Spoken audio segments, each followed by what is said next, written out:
All right, hello and thanks for joining the first edition of Journalist Hangout this week. I am Veronica Danikboy. Today on the program, Akpabio gets set to join APC, stares jitters in the PDP as McAfee wants his party not to give defectors undue advantage. Kano Deputy Governor resigns ahead of impeachment proceedings. And later on the show, 20 bandits killed as combat aircraft neutralizes fleeing bandits in Zamfara. I will be hanging out with Babajide Kolade Utitoju and Adikule Yusuf. Gentlemen, thanks for coming to the program. Thank you. Well, Journalist Hangout starts now.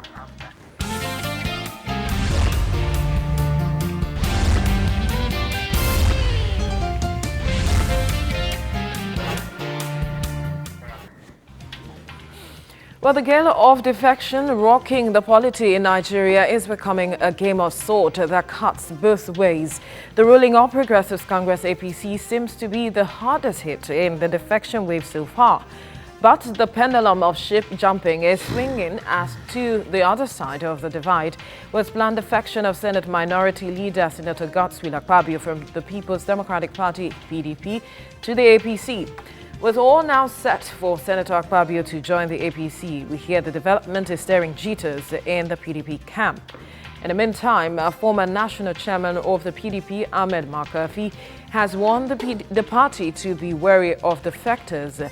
McAfee said they should not be given undue advantage over those who have toiled to sustain the party in its trying times. Let's start with Godswill Akpabio, gentlemen.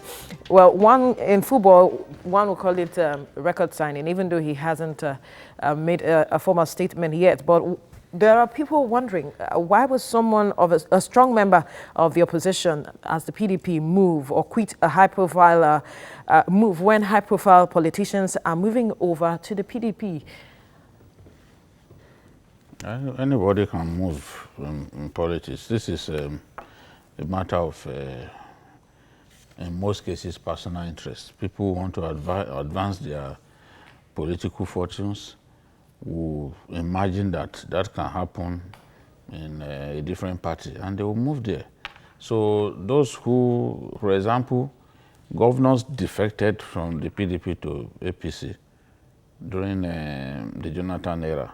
Those were big positions, you know. House of Rep Speaker defected from the PDP to the APC during Jonathan's time. Of course, number 4 man in the country, it was a big position.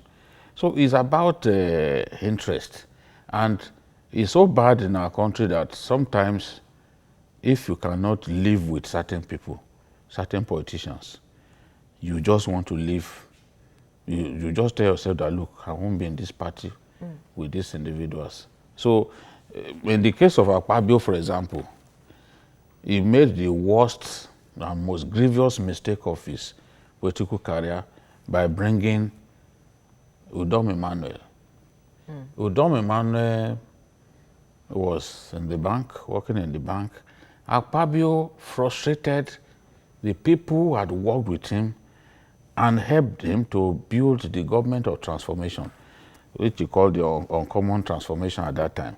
People like Ekere, you know, and so many brilliant people that worked with him at that time. He forced his deputy governor to resign, all because he wanted to bring someone else, or he felt, oh, these people should not succeed me. But today, the person that I brought from one of the leading banks to succeed him has treated him with the worst contempt that I've seen someone who installed a governor treat him. Not only has he failed to continue projects that Akpabio initiated, no matter how good those projects are, he has shown the worst contempt to Akpabio in terms of even the way he relates with him and all that. And if your godfather said something some time ago in the papers that, look, it's not as if we do not have a choice. So these things that are happening, I'm not happy with these things that are happening. It's not as if we do not have a choice. That ought to be a signal to Udom Emmanuel that Akpabio could leave. Akpabio, if you observe, Akpabio had restrained himself from criticizing the APC in the National Assembly. He's extremely reluctant to do that. And he began to move closer and closer to the people, the power people within the APC. You see him with Ashiwaju, you see him with other people. So I knew that a day like this would come. And that was why I was telling them that instead of APC leaders and other people to be hitting their heads against the wall because some people defected, I suggested to them that there is an Akpabio who is willing to defect. Why don't you go and work on him so that he can eventually defect? This was what I said sometime last week on this program. Go and work on people who are willing to defect. Make overtures to them. They will come, and I mentioned Akpabio because Akpabio was already tired of the way Udom Emmanuel, his own boy, had treated him. But is that enough to say for him to say that, okay, I'm leaving this party? Because the party is not just about the two of them. Yes, but in our politics, it is usually about them, not about you and I. In fact, it is foolhardy to think that politicians care so much about you than they care about themselves. You need to know politicians. I lived with politicians. I know what I'm talking about. You see, it's not, they really don't care about you. They can mount the soapbox and say all kinds of things. Oh, we love these people. Oh, we can die for the masses. No. The politician, because he wants to teach someone a lesson, he will defect. I know a politician who defected from Sokoto, from the PDP to APC in Sokoto State recently. Just a matter of a few days. Just to teach a lesson. No, just because he cannot work in the same party with Bafarawa. These are sworn enemies over a long period. That you tell yourself that they can never work together because you know them, you've monitored them over time. And it happened. He was the last person that I would expect to see defect. And he's done that. So, in the case of Akpabio, if only to teach Udom Emmanuel a lesson, he would do this. So we've seen politicians do that. Right. How can, look at the super highway that Akpabio started from Uyo to Ikotekmene, and he had less than 5 kilometers to complete it. And you have Udom Emmanuel, his own boy, refusing to continue the project. Not to talk of the same 4 points by Sheraton, the hotel project. He also refused to go ahead with that project in Ikotekpene. So he has turned even the people of that area against himself. And sometimes the politician will tell himself that, look, if I move to a different party, perhaps my people will be happier. Right. But it's usually about him because they will have sat down with the APC leadership to say, okay, what do I get from making this move? There's no politician who doesn't talk about it. We're going to talk about what he might be getting as an offer, but then, Adekunle, we need to bring you in now. Talking about trying to teach someone a lesson, reasons for defecting. Akpabio is leaving his position, his legacy in the PDP to join forces with the APC. And if you look at how he has made the PDP in the Senate a stronger opposition in the Senate, one will wonder what is it been offered? What is been dangled at him for him to have made such a move? I'm not surprised that Godswill Akpabio is planning to go to the APC. If you're a good watcher of politics, at the beginning of this administration, you will notice that it was like, in quote, criminal to belong to the PDP. So everybody wanted to come to the APC. He started the move around that time. And around that time, he wasn't yet, on war path with Udom Emmanuel. He was actually, planning to go into the APC at the time with the state governor. So it's beyond his relationship with Udom Emmanuel? No. From what you're saying? That may have made it worse. But at the time, he actually wanted to do that. And don't forget the EFCC. Well, people have said that. No, it's not people have said that. At the time, someone upon someone, investigation upon investigations. So what people normally advertise as my people interest, public interest, is actually not true. It's actually personal interest. So what he will gain, he knows. Now, if you go by what he has suffered under Udom, that may just be, you know, after something you plan to do, you now have something that helps to catalyze, you know, what you plan to do. Udom is, or let me say was, his boy. Jide was right. But what could have led to what has happened? Udom is from the majority Ibibio ethnic flock, whereas Akpabio, who governed the state twice. Remember, Akpabio was in the cabinet of what's this former Victor Atta before he became governor.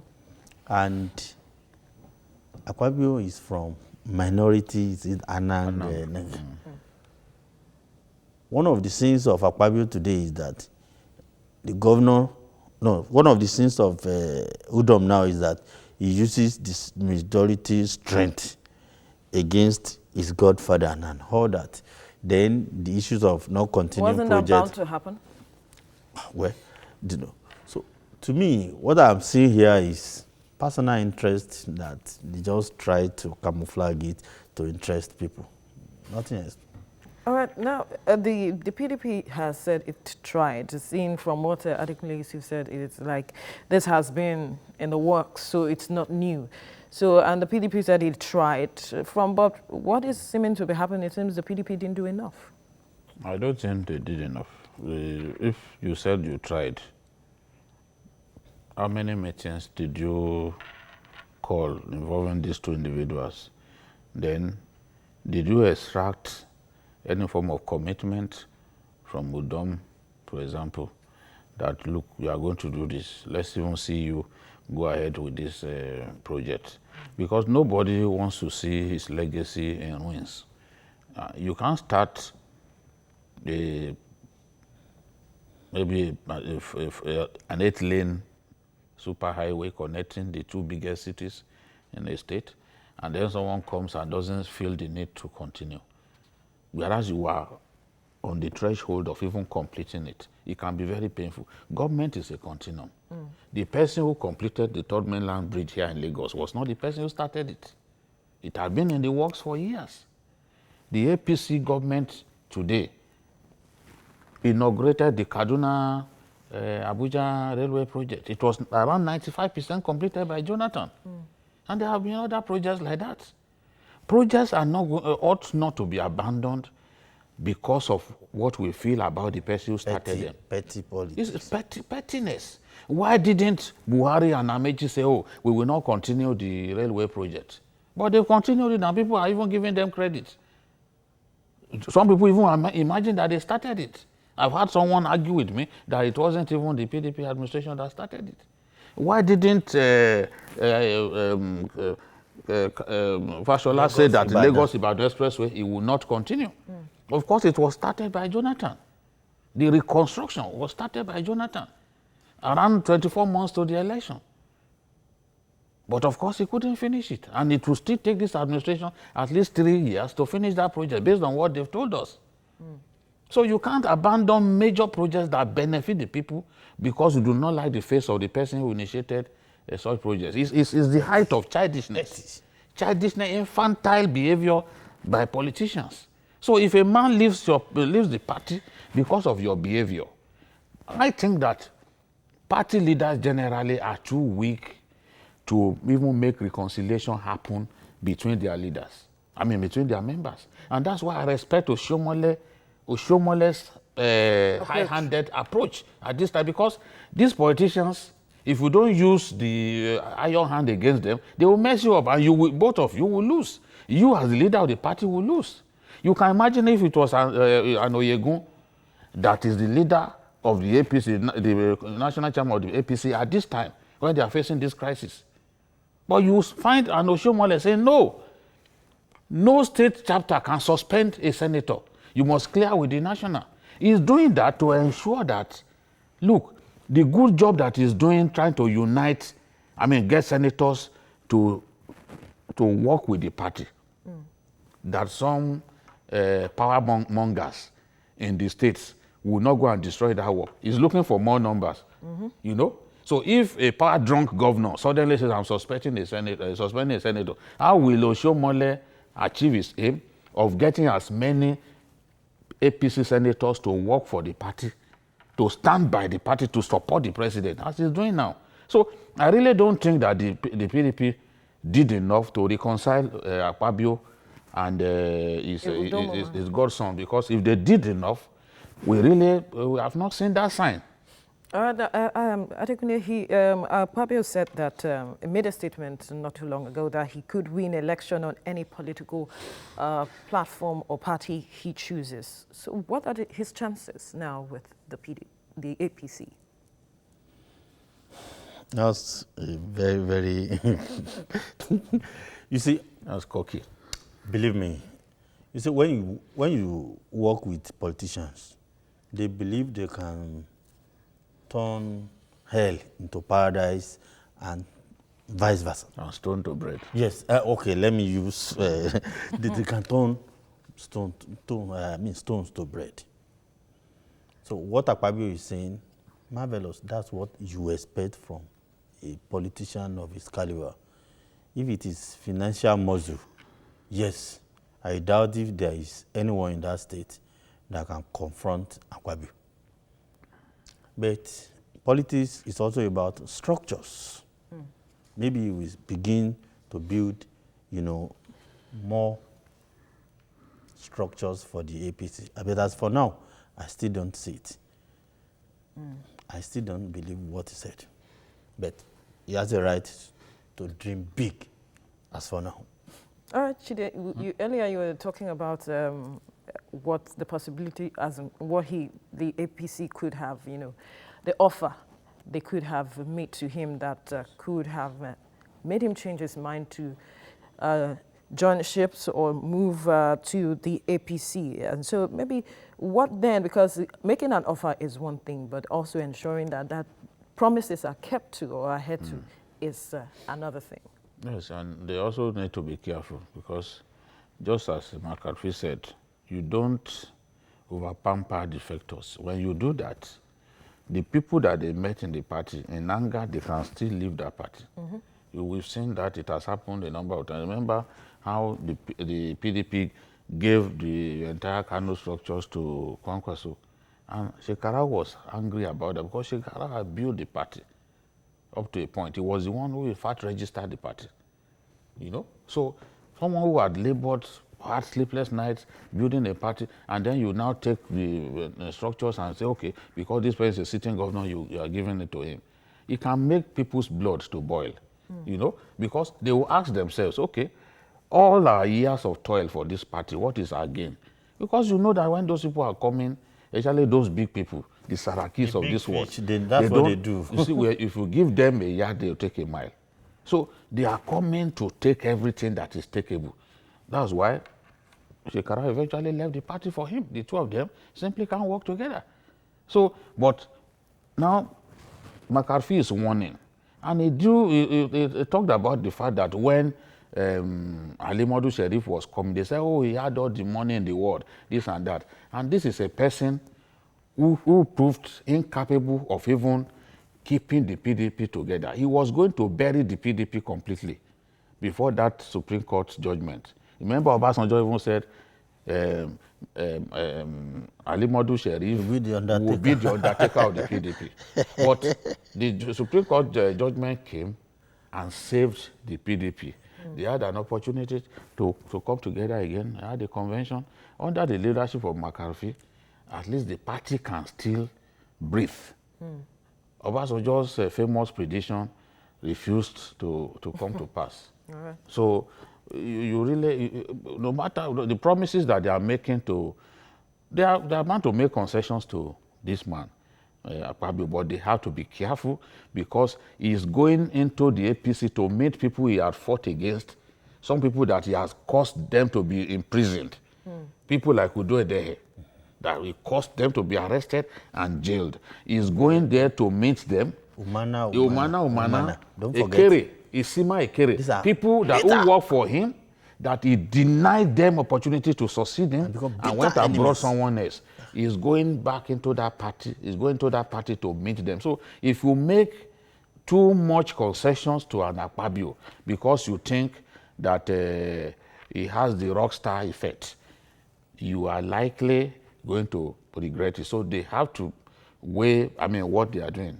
They shouldn't make too much concessions. Quickly, we have a caller from Akwa Ibom. King, if you're there. All right, I hear King is off the line. But now let's quickly talk about McAfee's warnings to the PDP. He's saying that he's calling for balance in such a way that everybody's interest is accommodated, even as GD has spoken, talking about not ensuring that those that are coming in, the PDP is wary of how it accommodates them. But then, can the PDP accommodate everyone's interest? When you look at McAfee, he's one of the best and most pragmatic politicians that you find in the PDP and Nigeria. He knows what he's talking about. Even the same advice applies to the APC.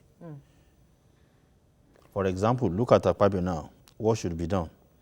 I don't think anybody is talking about it. Before you defect, there are certain things, whether they are genuine, they are not genuine. There are certain conditions that must be on the ground before you defect. Why didn't you sponsor a crisis in the state? Something like that, you have to hang on that.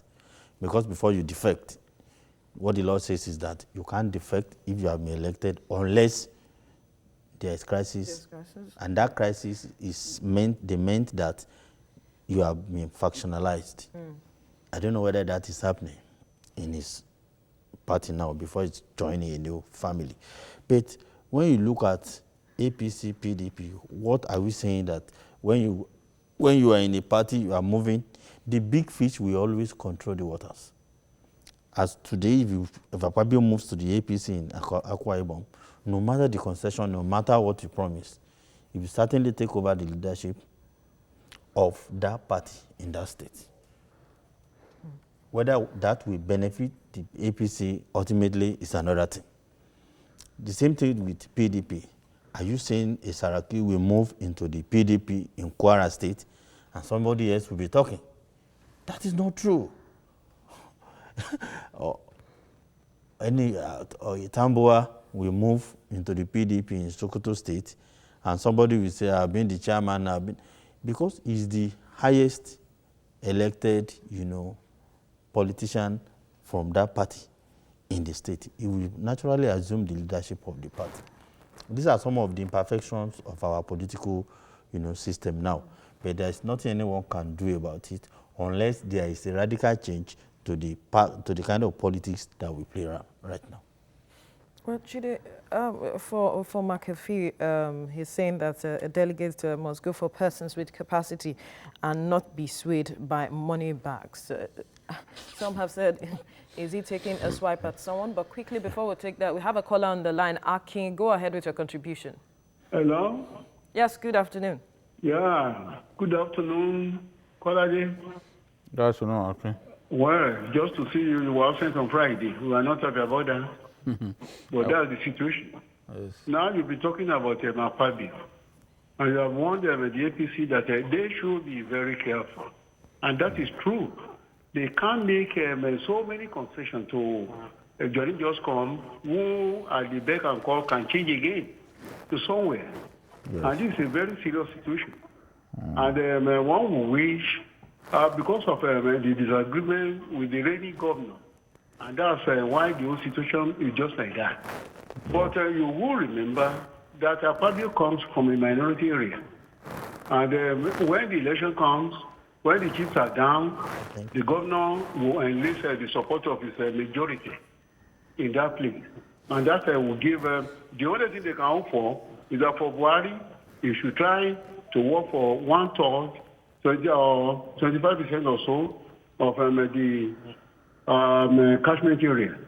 So we wish Akpabio, who are just turned. All right, Akin, thank you so much for your contribution. Thank you. Quickly to the question before we move on. Yeah. That McAfee is saying that delegates must go for persons with capacity and not be swayed by money bags. They will not listen to him. They will not listen to him.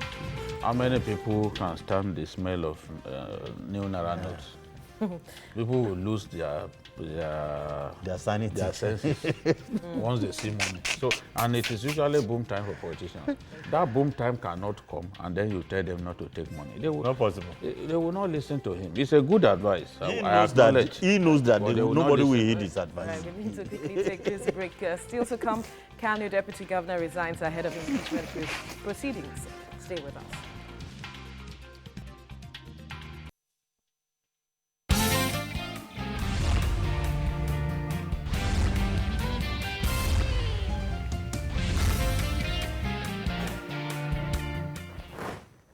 The ripple effect of mass defection rocking the polity is beginning to manifest, with political camps now pitched against one another. In Kano, northwest Nigeria, the battle between two contending forces fighting for the soul of Kano politics is beginning to take its toll on governance. The state deputy governor, Professor Hafiz Abubakar, resigned his appointment on Sunday, citing irreconcilable differences with the governor, Abdullahi Ganduje. The resignation of Professor Abubakar is coming a day after 30 out of 40 members of the Kano Assembly signed his impeachment notice. Gentlemen, he is a faithful godson to Senator Rabiu Kwankwaso. So is this coming as a surprise, Ejide? No, I thought you should not have left before now, because he said some time ago, several months ago, that he was not going to run on the same ticket with Governor Ganduje for a second term. So he told him ahead of time that, look, I'm only going to do one term with you. And once you say that about your boss, there's no way that you expect that things will remain normal. Yes. Once you say that, it begins to doubt your loyalty. It begins to doubt your commitment to the cause, commitment to the government. This is, you know, when the government was formed, Kwankwaso contributed many of the commissioners, many board members and all that, including the deputy governor, who was a lecturer. Now, he accused the government of even not paying his allowances and all that. And the Kano state government rolled out some documents indicating that he collected in July this year alone, the sum of 7.4 million was released to him for a trip to the United Kingdom. 7.8 million was released to him as his travel allowance to attend the University of Khartoum convocation. And then the World Education Forum in the UK, 8.5 million was also paid to him, along with other privileges that continue to enjoy. And in the year 2017, he was said to have received up to 200 million as allowances, his traveling and other things. So they are convinced that this the deputy governor has left his seat, but that he's been lying to the people about the way the government has treated him. And so is that enough to start a process of impeachment? No. The process of impeachment is different. I'm referring to what they said now. Yeah, because these are some of the things that said, you talked about he lying about some of the things, and yes, these were part of the things that he was being owed allowances and all that. And they are saying, look, they are saying... He didn't say he lied. He said the state government said that he lied. And so I am saying that these lies are part of the things he is being... No. That they are saying that he had not even been involved in the day-to-day running of government, that he does not take instructions from the governor anymore, that he has detached himself from the running of the state. And even some of the journalists that I spoke to in Kano, the last time I went to Kano, said, look, this guy hardly gets involved in what they are doing anymore. You see sometimes when a politician has made up his mind to leave, he will not work with the same passion with which he used to work. So the deputy governor will choose only the event that he wants to appear. And most times he will not even be in the state. You know, so that's what they are saying, that look, he had not, for some time, he had not been putting in his best. All because he's distracted, he's focused on his godfather, and the godfather and the governor of Kano State do not enjoy a good relationship. It's always terrible when you are someone's godfather, I mean godson, and you got nominated into a cabinet.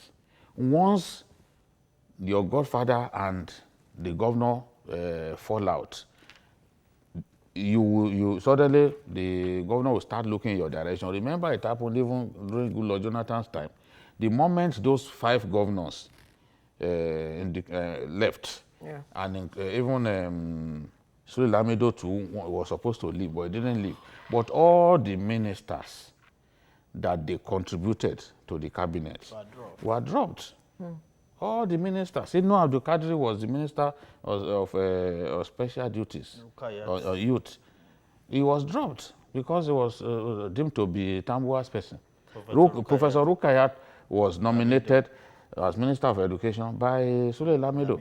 She was dropped. They had to drop all those people. Saraki's boy, what's his name? Bolaji Abdullahi. Was sports minister. He was doing very well as sports minister. He had to go. Jonathan dropped all of them. So this is the thing. For the deputy governor to have come out to say, look, I'm not contesting with you, he showed clearly that loyalty was no longer the issue. He was not minded to continue to work with the administration. So he was just bidding his time. And that's why the House, 30 of them, made the move to impeach him. So once he sensed that he was going to be impeached, he quickly dropped his resignation letter. But then, if he has been distracted for some time now, why wait until now to say you want to impeach him? Remember the 2 of them, the governor and this man that is now former deputy governor. They used to be godsons of Kwankwanso. At least the former governor contributed immensely in making them governor. It's so sad that Kwankwanso and Ganduje are falling apart, because they would have been the face of the most enduring political, friendship, that we can point to. But unfortunately, that's no longer, possible. Now, when you see politicians wait, they try to do some calculations when they can do the most damage to their opponents. Remember, the deputy governor, as even if you don't like it, will be looking at the governor as his opponent, while the governor will be looking at his deputy. They are in the same political party. Some might even say he may contest against the governor. So now, you will see the governor talking about its crisis with Kwankwanso. You will see talk about it all the time. And Kwankwanso hardly talks. No matter what you say, no matter how you push him, Kwankwanso will never open his mouth. He will not talk. So, at the end of the day, they are only waiting for when they will cross the bridge. But unfortunately, the deputy governor realized that it will be too late for him. If he decided, they will have embarrassed them. If he said, I will make sure I reach the bridge before I cross it. With the impeachment, he won't reach the bridge before they actually crush. So he decided that, I think there will be no longer any bridge to cross. Let me just leave this. That was why he resigned. What he's telling you is that Kano, there's going to be an epic battle in Kano in the next year election. Not just for presidential election, but for the governorship election. It's going to be a test of strength, between former godson and his former godfather. And don't forget the Kwankwasia movement they started doing at the time. All of that, we will see how it play out next year. So would you say then, Chidi, that all is not lost for Kwankwaso in the state with this move? All is not lost. You see, is the person who makes the big difference in Kano is the president. If the president campaigns stridently for Ganduje, I'm confident that Ganduje will win. Nobody knows yet what will happen, whether Shekarau will join the APC, because both camps are promising him a lot. If you could just hold the thought, we have Ike on the line calling from Akwa Ibom. Ike, go ahead with your contribution. Ike, are you there? Hello. Go ahead with your contribution. Okay. Hello. I just want to make a statement about the Ababio defection. Can you hear me? Go ahead. Yes, go ahead. Okay. Babajide, you made a statement that the way the governor Udom treated Ababio is not good. But I just want to give you the fact. Ababio is running for his life. He had a case in EFCC. So, because as far as Ababio is in PDP, he's a corrupt person. But defecting to APC, he wants to be a saint. So I don't want you to relate the defection of Ababio to APC to the governor. Okay. All right. Ababio don't want to be tried. Thank you very much. Thank you, Ike, Thank you. for your contribution. You know, the person who makes the big difference in Kano politics, who is very popular, is the president. And Ganduje has demonstrated extreme loyalty to the president. So you want to imagine that he will get the president's support. The president will campaign for him. The president will raise up his hand. The president will get his supporters to vote for him. Now, there is a third person, the politics of Kano. One person you cannot wish away is Malam Shekarau. The two camps, the PDP, Kwankwaso is promising him that he will allow him to bring his own candidate as governorship candidate of the PDP in the state.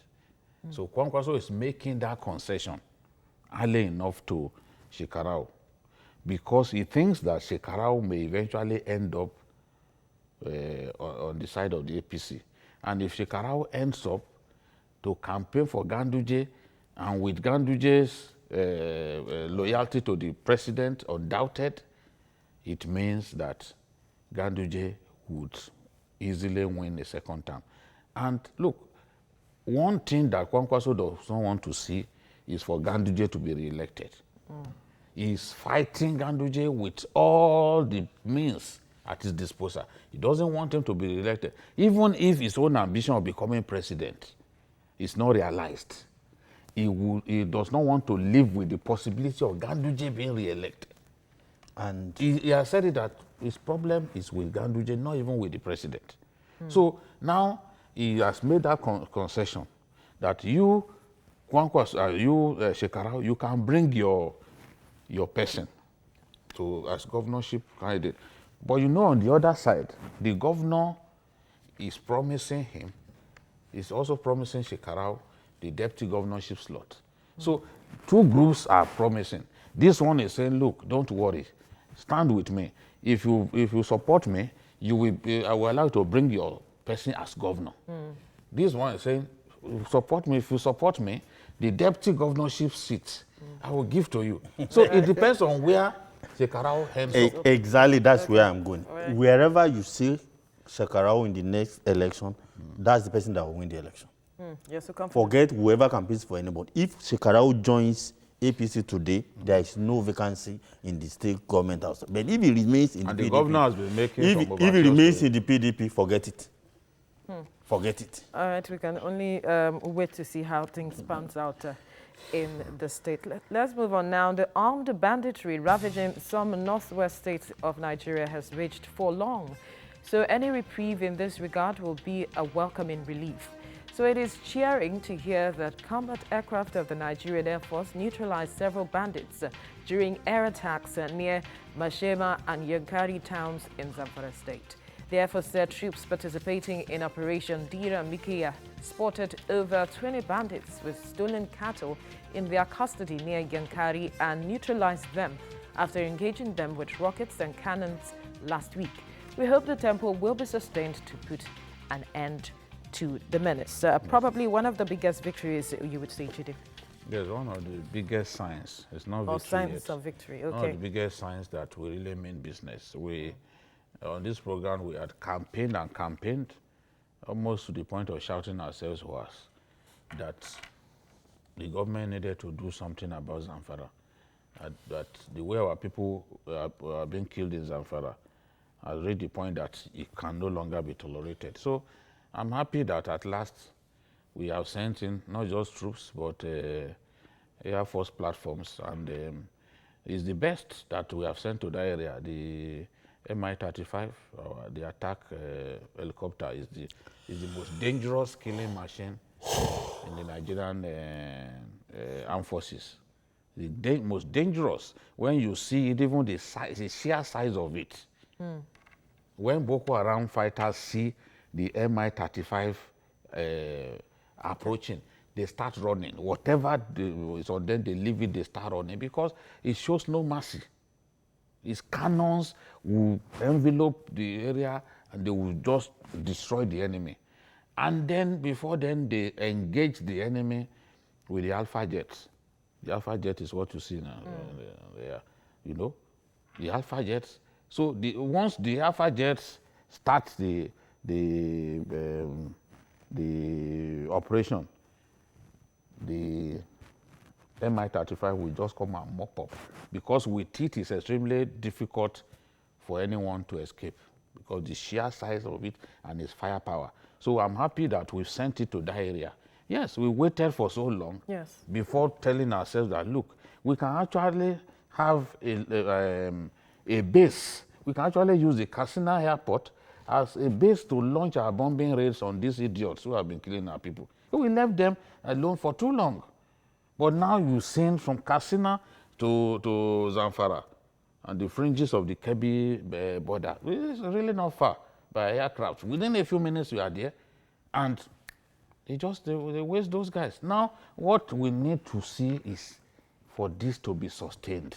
For this to be sustained, because these guys too will start thinking of how to escape. But they've killed our people in Zamfara for far too long. And we have to tell ourselves that enough is enough. In one day, in 2014, they killed 200 people in one town. Why? They were holding a meeting on how to organize a vigilance group that will confront the bandits. And then they just stormed the meeting venue and were slaughtering people. So enough is enough. All right. How do we, like you said, we need to sustain it, but how do we keep up this tempo? Because we need a lot of killings have gone on for too long. You know, you said it's better late than never. I don't give kudos to this government for having this, allowing this to degenerate to this level. In fact, it's one of my anger. When I said I get angry sometimes with this government, it's because of the insecurity. Because when you go around some of the parts of Nigeria, you feel sad. Those that are killed, but what of the countless number of people that become homeless? Yes. Imagine you reach you get into your house, you can't see your children again, you can't see your wife, you can't see nobody. How do you feel? So, but it's better late than never. How do you sustain this? You can sustain this if there is commitment on the part of the leadership. Election is approaching. What do you think the ruling party will tell Nigerians about insecurity? Would you say it's PDP that caused it? Would you say it's tribalism? Would you say it's corruption? No, you have to do something, and because if you're able to solve insecurity crisis problems in Nigeria, within a short while, many people will begin to see that this government means well for them, and it will be a good campaign, tool for you. But if you allow this to continue, And in election year, I mean, at the time we are approaching election, you will lose, millions of votes. There's nothing you can tell them because people know who is working for them and who is not working for them. Look at what the governor of the state said recently, I think Yari. If the state government, if the governor of a state can just resign, that I have resigned to faith, that now, what is saying? Helplessness. If the leadership of the state can. So, and that is not a PDP governor. It's a governor on the platform of the ruling party. So I think it's okay if the government can continue this. It's not only in Zamfara. It's all adjoining states, all the neighboring states. You need to go to the root of this. What is causing this? Where are they from? Because we all in the south, hey, herdsmen. Some of these people are pure bandits. Are we sure these are not the new strategy for Boko Haram to raise, revenue? Are we sure, this doesn't have international dimension? This kind of things. Okay, how do we explain a situation whereby a band of criminals, suddenly stormed a village, you sack the entire people, and before you count 1, 2, 3, they dissolved into the thing here. You can't see them again.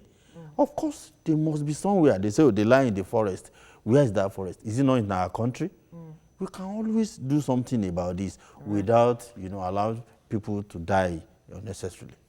All right, now, Jide, there's been some statements by human rights organizations accusing our security organizations of extrajudicial killings most of the time when they hear things like this. But then how do we use victories like this to demystify such statements? Yeah, we always do well on the battlefront against these people, but occasional misbehavior by the army, by the police, by the groups involved in the counter-terrorism efforts dampens the enthusiasm of even the international community. That was the reason Obama was reluctant to sell weapons to us, because the argument then was that the Nigerian army was reputed for extrajudicial killings, that they would use those weapons against innocent Nigerians. So, but we are seeing changes. They know that they have a bad name now. So we are seeing changes. Those cases are no longer rampant. What I even see happening most of the time is that these people just regurgitate what they are written in the past. You read some of those accounts of human rights abuses, you see that it's similar to what you read sometime in the past. So I don't think the extrajudicial killings are common now with the armed forces, because we see Boko Haram men that they capture, they parade them. They even treat them. They treat them, for those who suffer injuries. We see herdsmen that they arrest, they parade them. In Benue now, the Nigerian army arrested more than 160 killer herdsmen. And they've handed them over to the police for prosecution. Our duty is to ensure that these guys are prosecuted. I was reading, you see that even in Benue, killings have gone down. I was reading again today that in Guma, those two local governments, yes, Guma and Logo, that those killer herdsmen, that is where they are. They come in through Nasarawa State, because those two local governments border Nasarawa. They're coming through those two local governments, and those two local governments are the most fertile, So they come in and just remain there, killing people. So our soldiers identified a camp of the herdsmen militia. They saw their cattle. So they dislodged them from the camp. You come, you raid people's communities, and you turn the community into your own.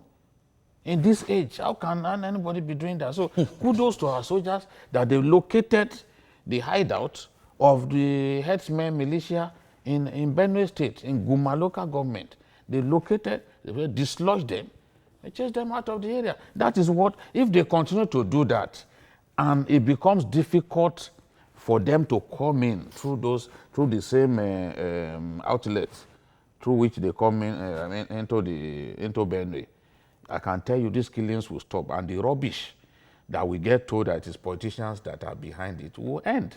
Look, once we win these battles, every phase of these battles, once we win, nobody will tell you again that, oh, it is politicians that are behind it. You are just looking for excuses. But Nigerians are not ready to accept excuses. Yes. Just solve the problem and let's move on. All right, we have Okoro on the line calling from Lagos. Go ahead with your contribution. Okoro, Okon. not Okoro. Yes, Okon. Okon. Yes, go ahead, please. Go ahead, Hello. please. Hello, go ahead. Hello. Hi, Thank okay. you, gentlemen. Hello. We can hear We you. can hear you. Go ahead. Thank you very much. Sister Veronica, Baba Yide, I really thank you so much for the job well done. Thank you. I wanted to contribute for this armed bandit. Okay. Please, Baba Yide, may the good Lord bless you and your family because you always speak the truth. The truth will always lead. If Nigeria should behave the way you speak the truth and follow by the truth, I think we shall be safe in this country. You see, the thing I wanted to say is this. You see, all these killings, what were they waiting for all this? Oh. What are the reasons? See what is happening in Benue State. Assuming that all these fighters, all these deaths that I saw in this television now, they took it down to Benue to combat all these crimes. At least we have been in a safer place by now. Well, I believe that we should open our eyes for this election and elect the people that will lead us. And lead us well. That's what I can say. Baba Yede, may God bless you. All right. Thank you, Okon, for your contribution. We're talking about this, the question I asked, and quickly, so you might just want to quickly share your thoughts on how we can, use these victories to demystify such statements from international. Yes, when the government is responsive to the welfare, outcry of the people, you won't allow, crisis to degenerate. And when you have this kind of, little success, you try to sustain it, to expand it. And when you have a strategy that has worked, you replicate it in other places. Believe me, when you tell me you kill 20 bandits, I want you to show me how many you have arrested. If you kill 20 bandits, I will not clap for you. What about the people you have arrested? Because it is those people that you have arrested that will help you in getting to the roots of the problems, not those that you have killed. Other people may show up, but when you arrested some people, you will be able to interrogate them, and from their confessions, you'll be able to determine why are they doing this, how they do it, who is funding them, who is doing it, and through that will help you to modify your strategy. And these kind of things will help the international community to know that the war against insecurity is not just about killing and killing and killing, that you're actually going beyond it. That's what I want to see. So that next time when the Amnesty International is saying this, some of us will be able to say, shut up, it is not true. Thank you, gentlemen, so much for your thoughts. But then any final thoughts on all of these topics? There is a question that people always ask me, and I want to answer it now. There are many Nigerians who are ignorant, and we need to let them know a few things. People say, why is it that when they kill people in Zamfara, and Birnin Gwari, where the majority of the victims are Fulani, we say they are bandits. But when they kill people in Benue, we say they are headsmen. Of course, by the nature of the crime being committed in Birnin Gwari, stealing of cattle, stealing of livestock generally, it is banditry, it is stealing. The headsmen who kill people in Benue, they don't steal. So you cannot they take over. They take over the territory, they graze their cattle. So that's why we call them killer headsmen. The other people, they are bandits, they are thieves, yes. They even kidnap. Yes. So we define them based on what they do. There was a man who was brought on TV, one of the biggest TV stations in Nigeria. Somebody who was supposed to be educated, and he was saying the same thing. He said, "You journalists are the problem of Nigeria. You say these ones are bandits. You say the other people are headsmen." I said, what an ignorant fellow. Their mode of operation determines how we call them. That is the same way. Cattle rustlers are not the same things as they are not headsmen, killer headsmen, and that's the same way that the army described them in their press releases. Go and read even when Abba Kyari arrested the leader of the headsmen. Killer headsmen. That was how he described them. All right, we're running out of time, gentlemen, but I'm sure that Nigerians have No, we'll continue to tell them, tell Nigerians Anytime I have the opportunity again, I will define them because clearly many people are not just ignorant. All right, thank you, gentlemen, for your thoughts on all of the topics. Well, that's all on Journalist Hangout. You can also watch Journalist Hangout on other platforms, showing on the screen, and on YouTube at youtube.com/TVC News Nigeria. Our feedback channel is Journalist Hangout at tvcnews.tv. I'm Veronica Danny Boy. Bye for now. God bless Nigeria.